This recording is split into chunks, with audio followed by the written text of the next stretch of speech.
nabadoonayaane inaynu dawlad ahaano wadoonayaane inaynu dawlad ahaano. بسم الله الرحمن الرحيم الحمد لله رب العالمين وبه نستعين على امور الدنيا والدين وبعد waxaan maanta si kooban uga hadlaynaa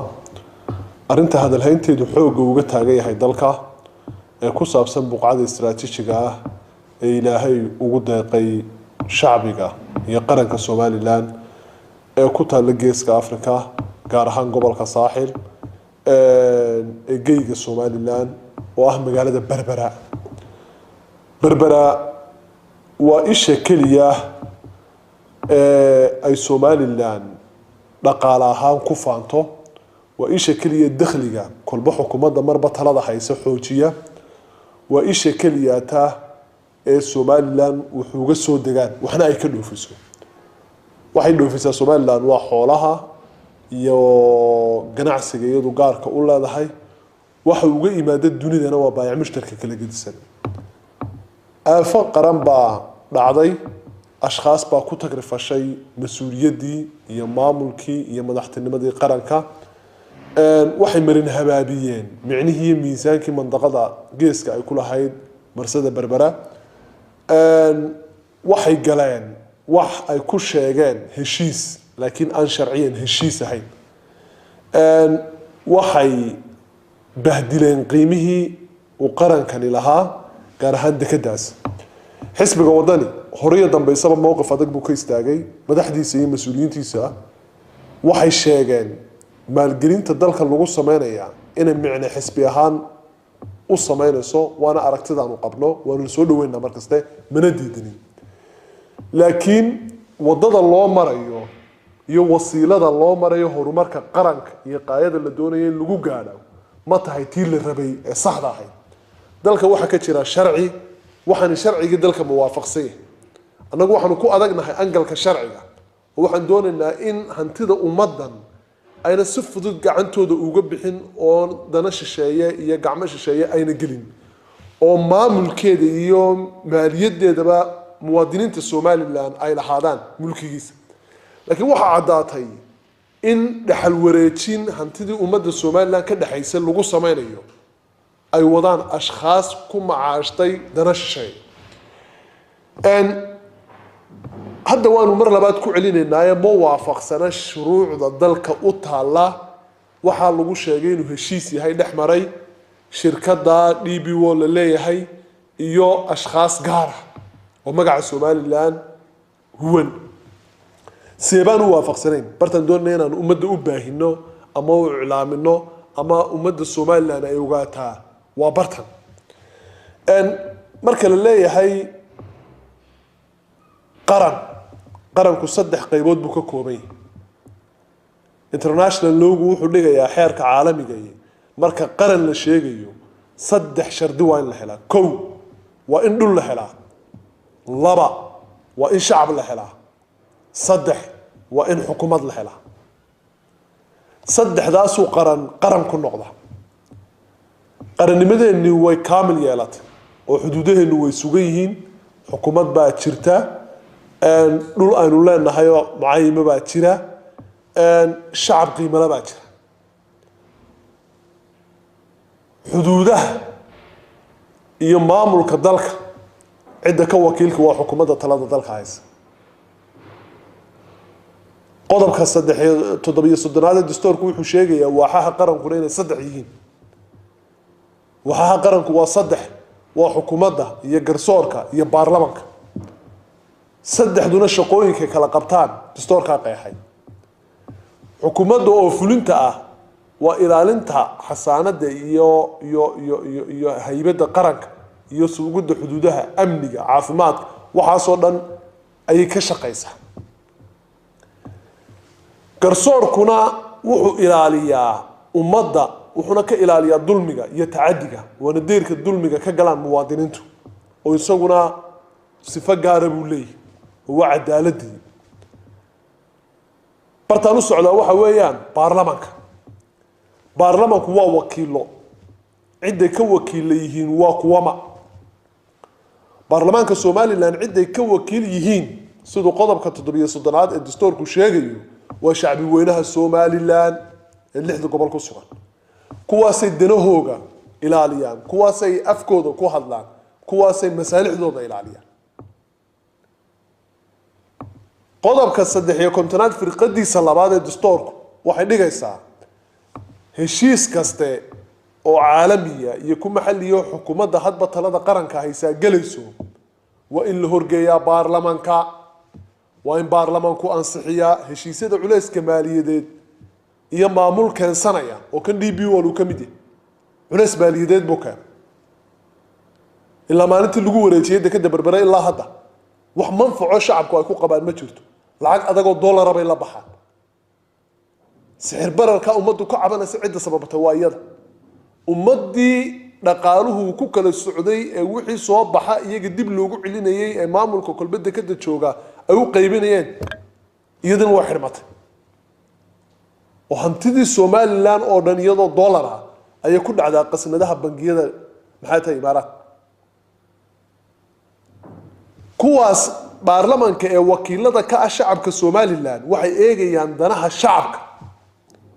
danaha qaranka iyo amniga iyo caafimaadka iyo nidaamka xukuumadda u xilsaaran cadaaladana garsoorka u xilsaaran cidda wakiil ka yihiin baarlamaanku waa shacabka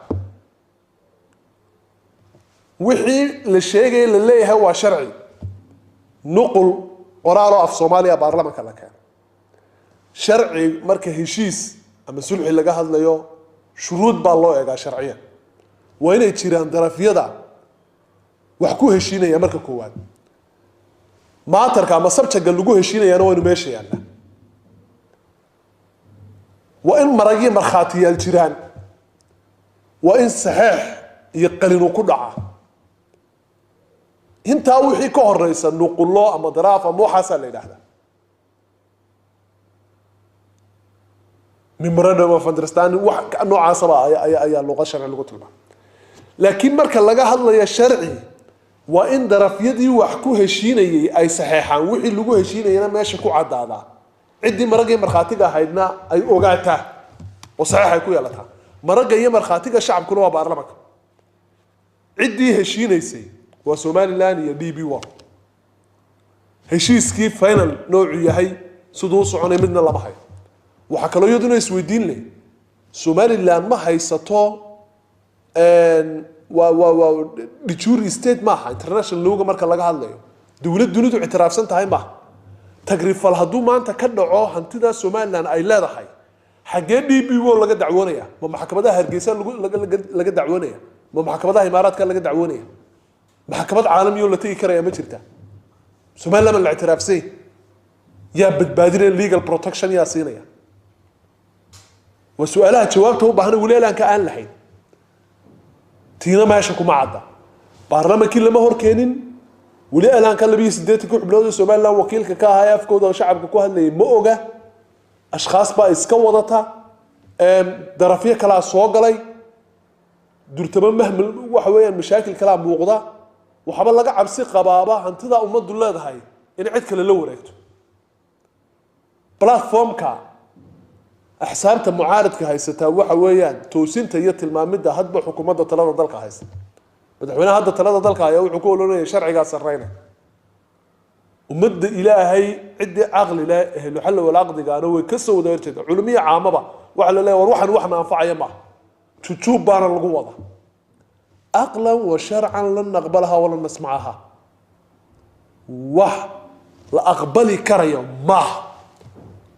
وحل يلي كرينا ما 2004 حير كمال قشق عالمي ayaa baarlamaanku ansixiyay dalku yaala markuu dalku galayo heshiis caalami ah waa inay jiraan wakiilo xukuumadda markaa ka socda chamber of commerce giba jira oo guddiga qandaraasyada qaranka jira agaasimihii maaliyadda maalgashiga jira team committee noocaas la saara kuwiina lama ogeysiin haddana waxa la yiri Somaliland investment law baan sameyn war aqliga ummadda lagu ciyaaraya waxaan waa istizaa iyo dheeldheer qaranka nasan ku socon maayo waxaan ugu baaqnaa cid kastoo Somaliland danaynaysa waxaan ugu baaqnaa shacabkeeda waxaan ugu baaqaynaa xukuumadda talada dalka haysa in laga fiirsado aan lagu degdegin heshiiska in laga noqdo in legitimacygiisa iyo xalaaleyntiisa goolayaasha sharci aynu samaysanay la mariyo in niqaash iyo dood iyo falanqayn laga galo waxaanu ka cabsi qabnaa cawaaqib xumo ka iman doonta wareejinta hantida ummaddu ay leedahay ee sifada sharciga lagu wareejinay waxaan ugu baaqaynaa golaha sharci dejinta gaar ahaan guddiga maalgashiga ee golaha baarlamaanka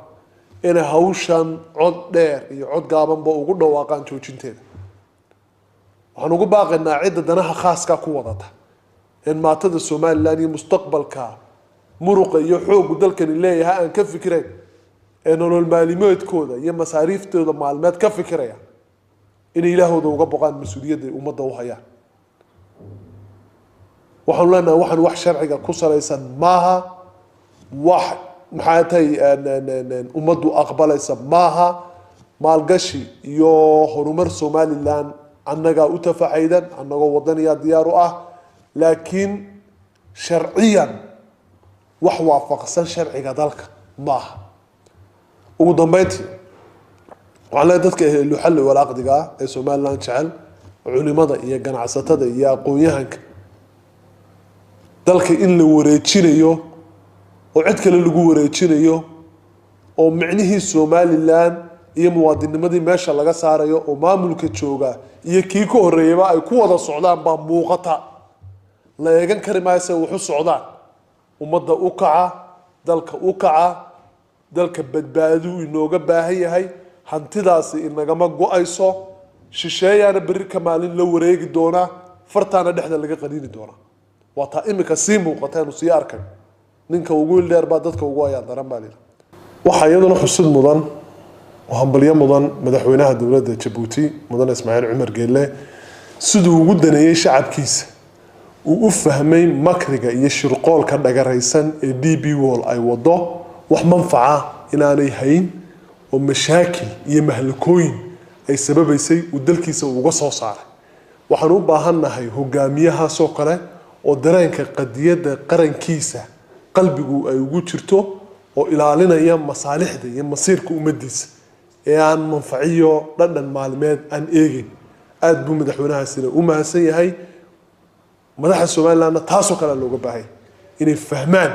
shirqoolada iyo dhagaraha dhagaraysan DB World ugu dambeyntii waxaanu ku goobaabinaynaa xukuumadda mar labaad iyo mar saddexaadba in laga fiirsado heshiiska heshiis ka ahaa in laga fiirsado heshiis maaha oo in sharciga la waafajiyo wasalaamu calaykum waraxmat ullah